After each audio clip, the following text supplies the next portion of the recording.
Assalamualaikum warahmatullahi wabarakatuh. Selamat pagi. Hari ini dalam mata kuliah fisiologi tumbuhan, kita akan membahas lanjutan tema sebelumnya, yaitu tentang fitokrom dan pembungaan.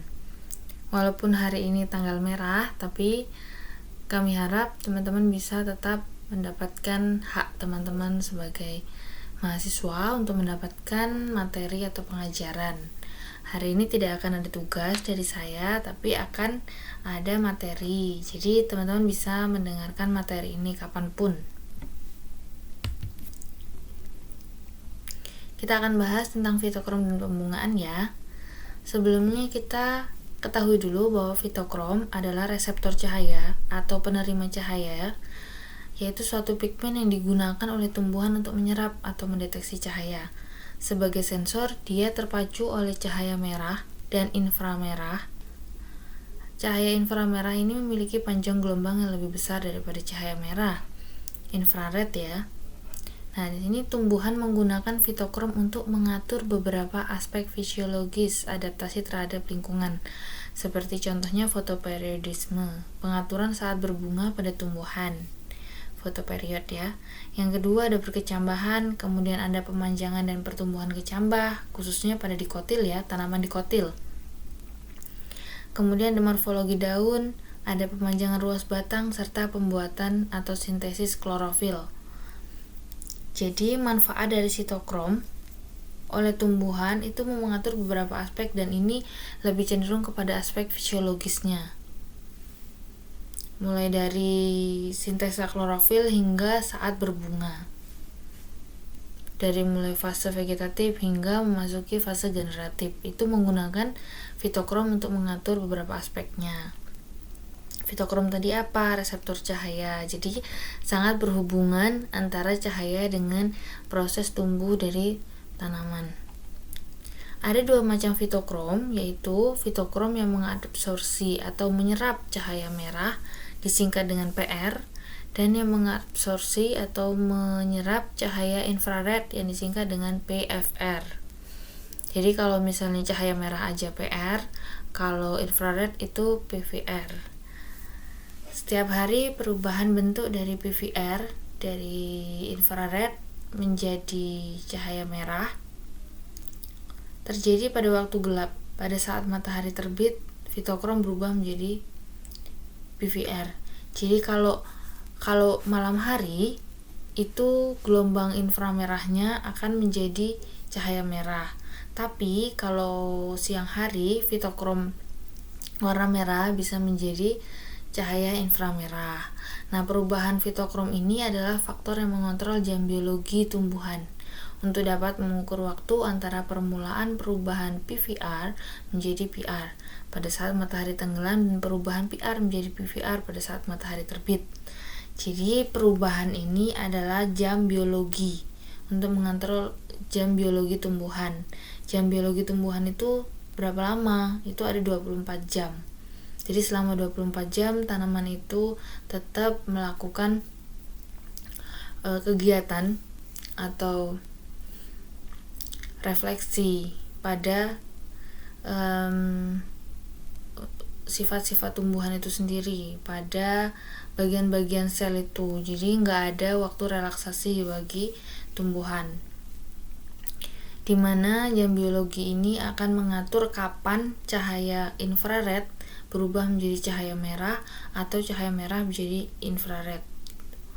Cahaya merah sendiri itu sangat bermanfaat untuk fotosintesis. Cahaya infrared itu bermanfaat juga untuk pembungaan pada tanaman hari panjang, seperti materi yang sebelumnya disampaikan. Bila jumlah PVR atau cahaya infrared itu lebih banyak daripada cahaya merah pada selang waktu tertentu, maka pertumbuhan apikal akan berhenti dan tanaman terinduksi berubah ke fase generatif. Pertumbuhan apikal adalah sel yang aktif membelah atau sel meristem ya, jaringan meristem yang ada di bagian pucuk tumbuhan.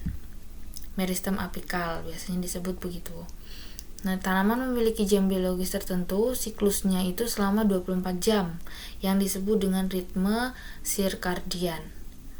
Selama 24 jam, siklus biologi tumbuhan ini terus beroperasi tanpa ada relaksasi.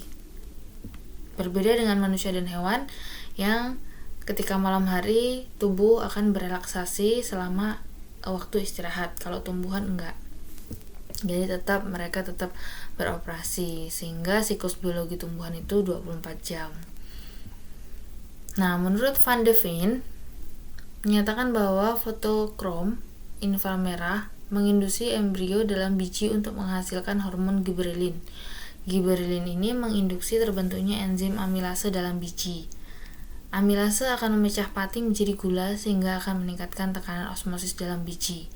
Hal ini akan mengakibatkan pecahnya kulit biji dengan rusaknya kulit biji, maka biji yang dorman akan berkecambah.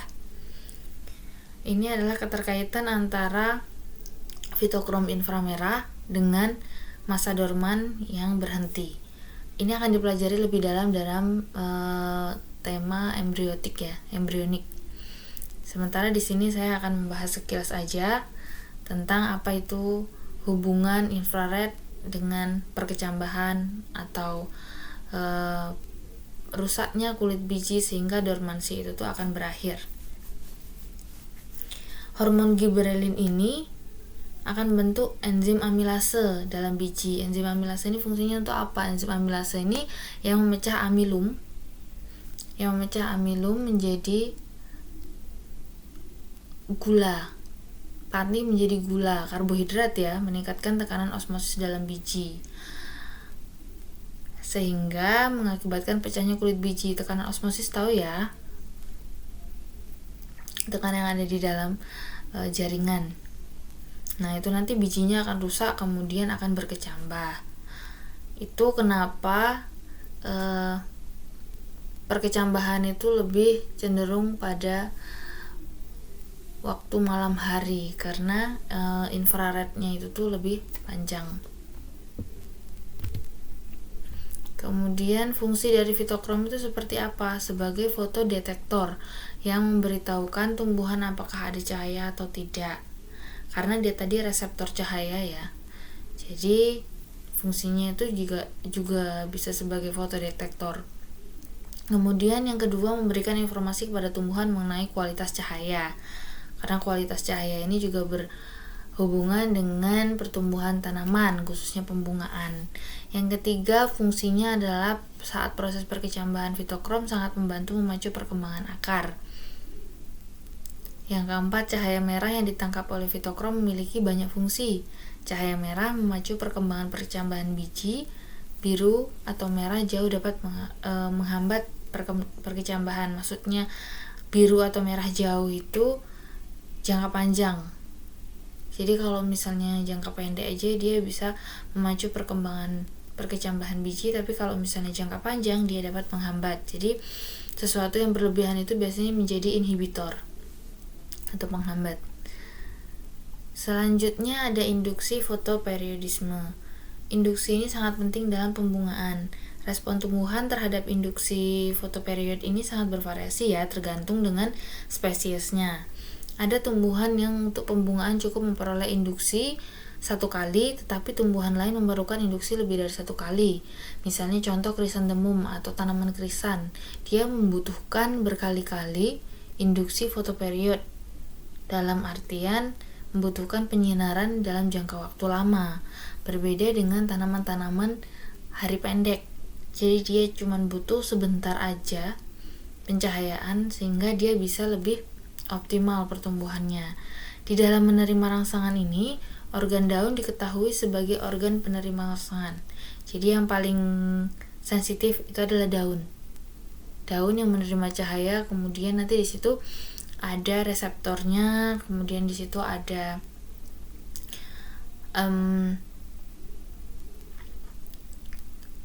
pengakumulasi cahaya, pemrosesan cahaya itu ada di daun.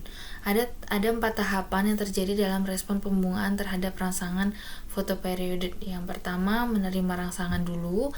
Yang kedua, mentransformasikan dari organ penerima rangsangan atau dari daun menjadi beberapa pola metabolisme baru yang berkaitan dengan penyediaan bahan dalam proses pembungaan. Kemudian yang ketiga, mengangkut hasil metabolisme. Yang keempat, terjadi respon pada titik tumbuh untuk menghasilkan pembungaan. Jadi sama seperti proses fotosintesis ya.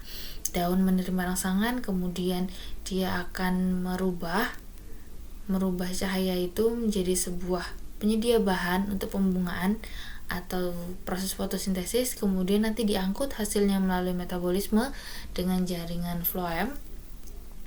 Selanjutnya terjadi respon pada titik tumbuh karena semua hasil dari fotosintesis itu akan dialirkan ke seluruh jaringan tumbuhan dan terjadi pada titik-titik tumbuh atau responnya itu tuh pada titik tumbuh dengan menghasilkan pembungaan.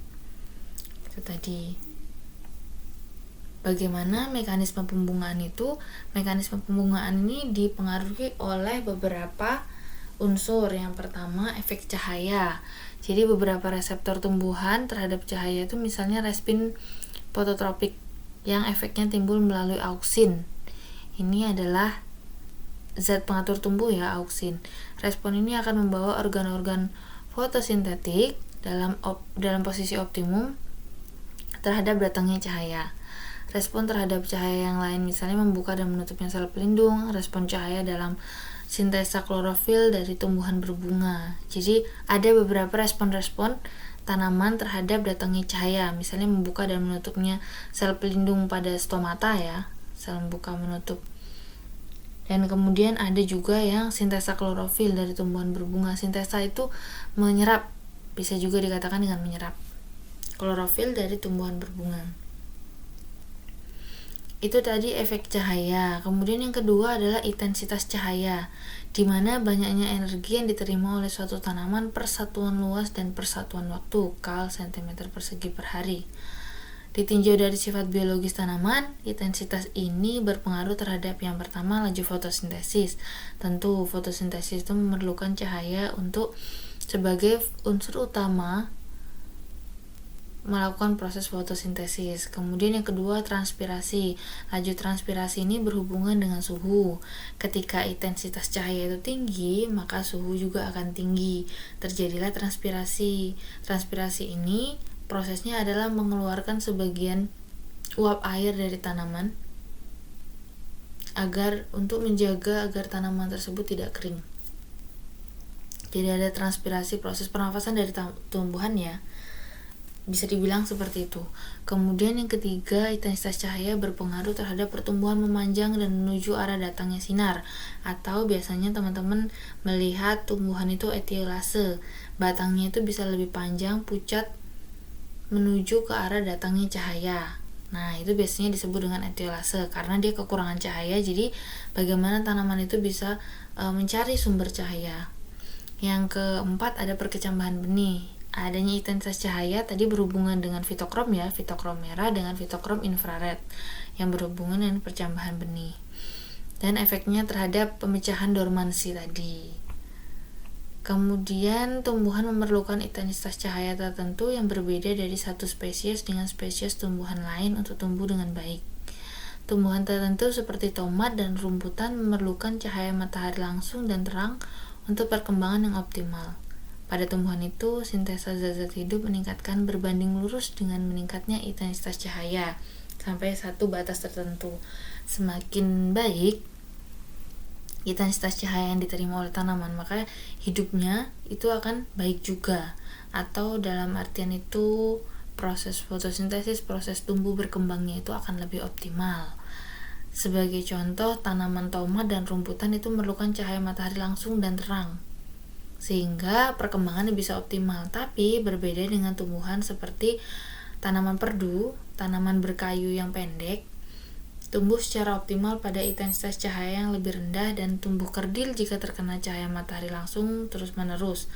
Karena biasanya perdu ini tumbuh di bawah tegakan-tegakan pohon yang rindang.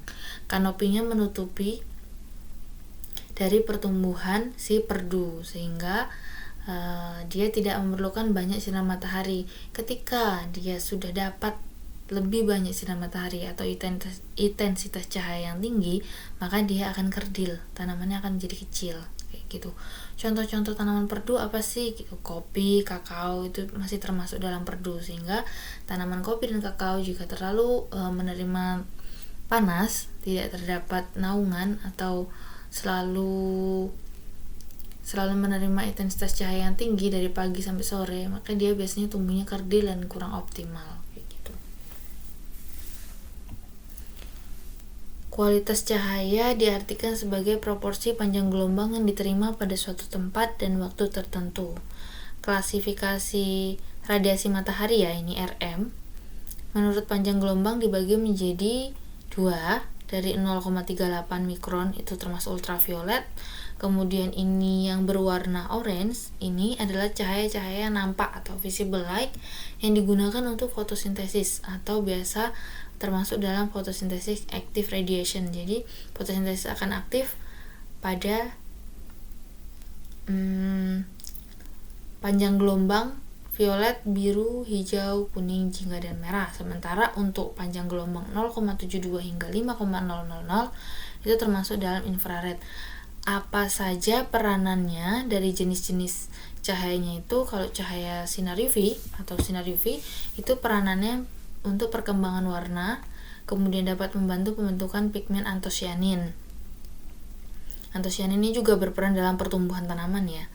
Yang kedua ada biru dan merah, jenisnya itu cahaya atau gelombang biru dan merah itu peranannya membantu proses fotosintesis. Sementara kalau warna ungu dan biru itu peranannya terhadap fototropisme atau respon tanaman terhadap cahaya. Jingga dan merah itu merangsang perkecambahan biji. Merah ya tadi ya, lebih besar dari merah atau merah dalam jangka panjang, dan infrared itu dapat menghambat perkecambahan biji, namun efektif dalam merangsang pembungaan pada tanaman hari panjang. Tapi juga infrared itu bisa memperlambat pemekaran bunga pada tanaman hari pendek, seperti yang sudah disampaikan minggu sebelumnya. Ini tadi adalah jenis panjang gelombang dan peranannya seperti apa pada tumbuhan. Nah, bagaimana dengan translokasi hormon bunga? Tadi kan ada fitokrom dan pembungaan. Nah, bagaimana hubungan antara fitokrom tersebut dengan pembungaan, dengan hormon bunga? Fitokrom tadi sudah memicu fitokrom atau infrared itu tadi memicu pembungaan pada tanaman hari panjang ya. Nah, sementara kalau untuk dari tanamannya itu sendiri, dia memiliki hormon-hormon yang dapat memacu perkembangan atau inisiasi bunga. Hormon tumbuhan ini atau dikenal juga dengan fitohormon adalah sekumpulan senyawa organik, bukan hara ya, bukan nutrien, baik yang terbentuk secara alami maupun dibuat oleh manusia dalam kadar yang sangat kecil. Biasanya hormon ini bisa disebut dengan zat pengatur tumbuh atau ZPT. Namun demikian, berbeda dari hewan, hormon tumbuhan dapat bersifat endogen atau dihasilkan sendiri oleh individu yang bersangkutan. Tanaman menghasilkan hormonnya sendiri. Sementara ada juga yang eksogen, diberikan dari luar sistem individu atau dibuat oleh manusia kemudian diberikan ZPT. Apabila konsentrasi suatu hormon di dalam sel telah mencapai tingkat tertentu dengan hormon lainnya, sejumlah gen yang semula tidak aktif akan mulai berekspresi. Jadi, kalau ada konsentrasi hormon di dalam sel itu tinggi, maka semula gen yang tidak aktif itu menjadi aktif. Akhirnya dia bisa berbunga, dia bisa tumbuh tunas, dia bisa tambah cabang, kayak gitu.